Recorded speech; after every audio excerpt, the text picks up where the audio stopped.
नमस्कार, धर्म ज्ञान के दर्शकों का एक बार फिर से स्वागत है और मैं हूं आपके साथ कविता राणा। मध्य प्रदेश के रतलाम जिले से एक ऐसी भविष्यवाणी सामने आई है जिसमें देश की सत्ता से लेकर किसानों के लिए बड़ी खुशखबरी है।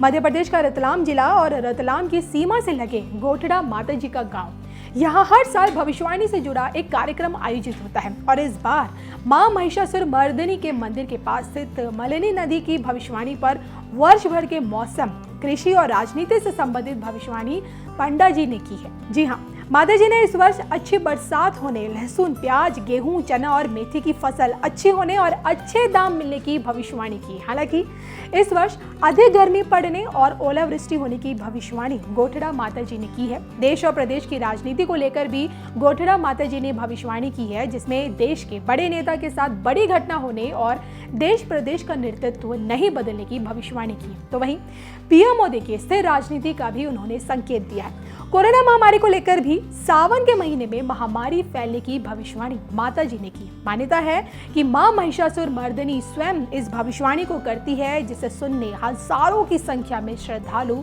भीषण गर्मी के बावजूद यहाँ जुटते हैं। अब आप इसे विश्वास कहें या फिर श्रद्धा, गोठड़ा माता जी की भविष्यवाणी पर लोगों की गहरी आस्था है। यहाँ मध्य प्रदेश ही नहीं बल्कि देखिए राजस्थान और गुजरात से भी लोग इस भविष्यवाणी को सुनने यहाँ पहुँचते हैं। भविष्यवाणी में देखिए वर्ष भर के मौसम, फसलों के भाव, खेती, देश और विदेश में होने वाली घटनाओं और राजनीति से संबंधित भविष्यवाणी मंदिर के पंडा जी द्वारा की जाती है। गोठड़ा माता जी की इस खास भविष्यवाणी को सुनने के लिए बड़ी संख्या में जन सैलाब उमड़ता है और जिसमें देखिए ग्रामीणों और किसानों की संख्या सबसे ज्यादा होती है। अब देखिए ना, किसान यहाँ की जाने वाली कृषि संबंधी भविष्यवाणी का पालन करते हैं। माता जी द्वारा बताए गए मुहूर्त और बोनी के समय के आधार पर ही अपने वर्ष भर की खेती का कार्य करते हैं। भविष्यवाणी सुनने पहुंचे धार और मंदसौर के किसान ये बताते हैं कि माता द्वारा की गई हर भविष्यवाणी सत्य साबित होती है और यही वजह है कि बड़ी संख्या में हर साल लोग यहाँ पहुँचते हैं। तो गांव के लोग इस खास आयोजन में शामिल होने पहुंचते हैं और खासकर तो देखिए चुनावों के समय इस भविष्यवाणी को सुनने कई राजनेता भी यहाँ पहुंचते हैं। भविष्यवाणी सुनने पहुंचे नागदा के पूर्व विधायक यानी कि दिलीप सिंह शेखावत का ये मानना है कि कृषि और राजनीति से संबंधित माता जी द्वारा की गई हर भविष्यवाणी हर साल सत्य साबित होती है और इस क्षेत्र की जनता को माता की भविष्यवाणी में गहरा विश्वास है। आइए इस वर्ष से जुड़ी गोठड़ा माता जी द्वारा की गई भविष्यवाणी पर एक नजर डालते हैं। इस वर्ष अच्छी बरसात होगी, भीषण गर्मी का प्रकोप जारी रहेगा, सावन के महीने में महामारी का असर दिखाई देगा, ओलावृष्टि और पारा बढ़ेगा। इस वर्ष 7 मावठे गिरेंगे, फसलें अच्छी रहेंगी, सोयाबीन, लहसुन, प्याज, गेहूं, चना और मेथी के अच्छे दाम मिलेंगे, सोना और चांदी के भाव सामान्य रहेंगे, राजनीति में देश और प्रदेश में स्थिरता रहेगी, देश और प्रदेश में नेतृत्व नहीं बदलेगा। तो ये थी गोठड़ा माता जी की प्रसिद्ध भविष्यवाणियां, जिन्हें सुनने के लिए भारी संख्या में इस बार भी लोग यहाँ एकत्रित हुए और हर साल इसी तरह गोठड़ा माता जी के नाम से ये भविष्यवाणियां विख्यात है और 90% ये सत्य साबित होती है। आज जब मैं विप्लवी भारत गैलरी का उद्घाटन कर रहा हूं तो तिरंगे के 3 रंगों में नए भारत का भविष्य भी देख रहा हूं। केसरिया रंग अब हमें कर्मठता, कर्तव्य और राष्ट्रीय सुरक्षा की प्रेरणा देता है। सफेद रंग अब सबका साथ, सबका विकास, सबका विश्वास और सबका प्रयास का पर्याय है। हरा रंग आज पर्यावरण की रक्षा के लिए, रिन्यूएबल एनर्जी के लिए भारत के बड़े लक्ष्यों का प्रतीक है।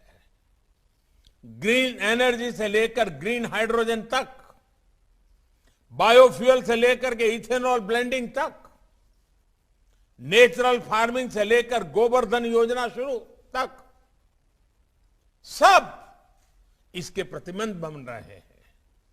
और तिरंगे में लगा नीला चक्र आज ब्लू इकोनॉमी का पर्याय है। भारत के पास मौजूद अथाह समुद्री संसाधन, विशाल समुद्री तट, हमारी जल शक्ति भारत के विकास को निरंतर गति दे रही है और साथियों, मुझे खुशी है कि तिरंगे की इस आन बान और शान को और बढ़ाने का बीड़ा देश के युवाओं ने उठाया हुआ है। ये देश के युवा ही थे जिन्होंने हर दौर में भारत के स्वाधीनता संग्राम की मिसाल अपने हाथ में थाम रखी थी। आप याद करिए, आज के दिन जब भगत सिंह, सुखदेव, राजगुरु को फांसी हुई तो ये 23-24 साल के ही नौजवान थे। खुदीराम बोस की उम्र तो फांसी के समय इनसे भी बहुत कम थी। भगवान बिरसा मुंडा 25-26 साल के थे। चंद्रशेखर आजाद 24-25 साल के थे। और इन्होंने अंग्रेजी हुकूमत को थरा कर रख दिया था। भारत के युवाओं का सामर्थ्य ना तब कम था और ना आज कम है।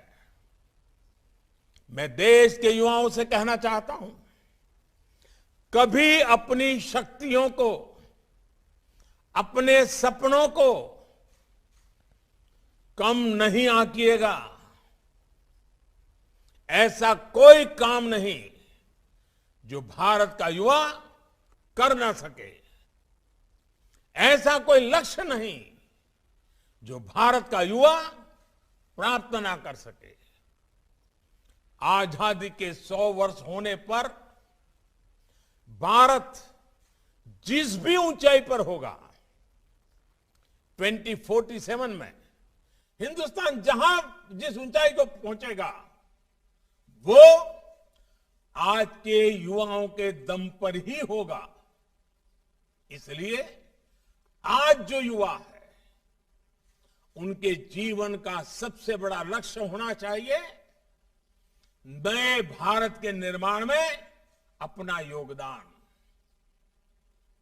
अगले 25 वर्षों में भारत के युवाओं की मेहनत भारत का भाग्य बनाएगी, भारत का भविष्य संवारेगी।